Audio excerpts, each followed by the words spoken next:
born on January 30, 1882, in Hyde Park, New York, later became the 32nd President of America. Sharp wit and determination to make a difference. A graduate of Harvard University and Columbia Law School, he embarked on a political career that would shape the course of American history. That the deep question in this campaign is one of confidence. Prepare to be inspired by the life and legacy of Franklin Delano Roosevelt.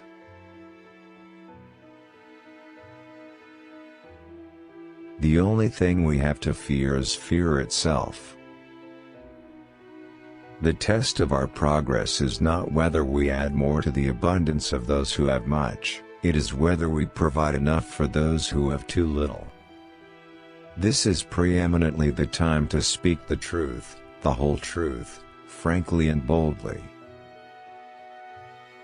Only a foolish optimist can deny the dark realities of the moment.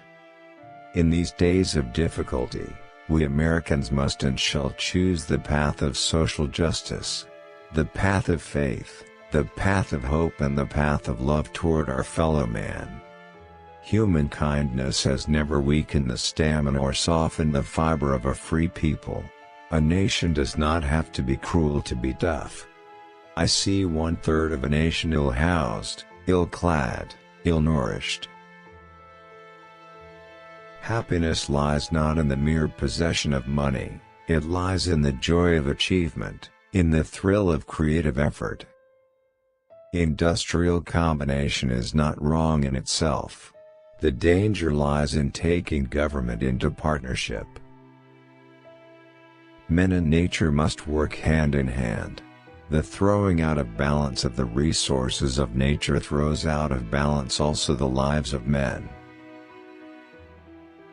Among American citizens, there should be no forgotten men and no forgotten races. This generation of Americans has a rendezvous with destiny. We must scrupulously guard the civil rights and civil liberties of all our citizens, whatever their background. We must remember that any oppression, any injustice, any hatred, is a wedge designed to attack our civilization.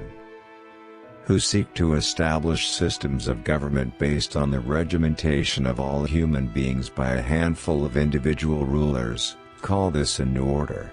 It is not new and it is not order. I propose to create a civilian conservation corps to be used in simple work. More important, however, than the material gains will be the moral and spiritual value of such work.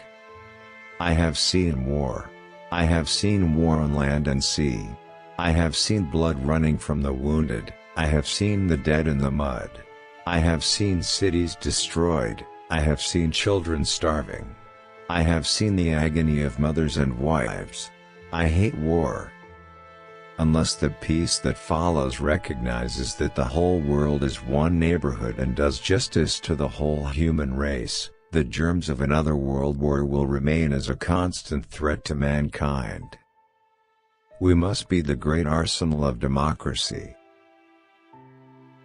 We have always known that heedless self-interest was bad morals, we know now that it is bad economics. Freedom of speech, freedom of worship, freedom from want, freedom from fear. It's time to extend planning to a wider field, in this instance comprehending in one great project many states directly concerned with the basin of one of our great thrive. No country, however rich, can afford the waste of its human resources. Demoralization caused by vast unemployment is our greatest extravagance. Morally, it is the greatest menace to our social order. We have faith that future generations will know here. In the middle of the 20th century, there came a time when men of goodwill found a way to unite, and produce, and fight to destroy the forces of ignorance, and intolerance, and slavery. The structure of world peace cannot be the work of one man, or one party, or one nation, It must be a peace which rests on the cooperative effort of the whole world. The only limit to our realization of tomorrow will be our doubts of today. Let us move forward with strong and active faith. Courage is not the absence of fear, but rather the assessment that something else is more important than fear. Democracy cannot succeed unless those who express their choice are prepared to choose wisely. The real safeguard of democracy, therefore, is education. More than an end to war, we want an end to the beginnings of all wars. I ask you to judge me by the enemies I have made.